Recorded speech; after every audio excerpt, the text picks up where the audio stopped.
নমস্কার বন্ধুরা, আজ আপনাদের সঙ্গে একটি গল্প শেয়ার করব।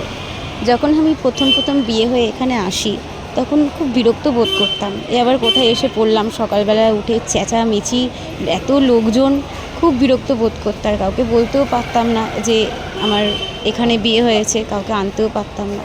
কিন্তু এখন আমি গর্বিত, খুব গর্বিত মন থেকে যে আমি এই পাড়ায় থাকি। বিশ্বাস করুন, এখান থেকে আর অন্য কোথাও যেতে এক মুহূর্তও ইচ্ছা করে না।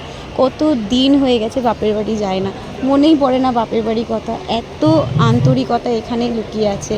দেখুন, এখানকার বাচ্চাগুলোর এত প্রতিভা, এরা প্রত্যেকে এক একজন শিল্পী।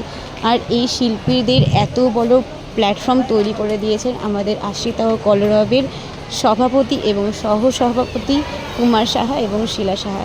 ওনারা দুজনে এত ভালো মানুষ, ওনাদের ব্যাপারে যত বলবো ততই কম। মন থেকে বলছি, ওনারা ভালো থাকুক, সুস্থ থাকুক, আমাদের পাশে এইভাবেই সারা জীবন থাকুক। আর এখানকার বাচ্চাদের কথা কি বলবো আপনাদের, এত সুন্দর ট্যালেন্ট এদের মধ্যে। আর এই ট্যালেন্টগুলোকে খুঁজে বার করেছে একমাত্র আমাদের কুমার সাহা স্যার এবং শিলা ম্যাম। আবারও বলছি, ওনাদের অনেক অনেক ধন্যবাদ।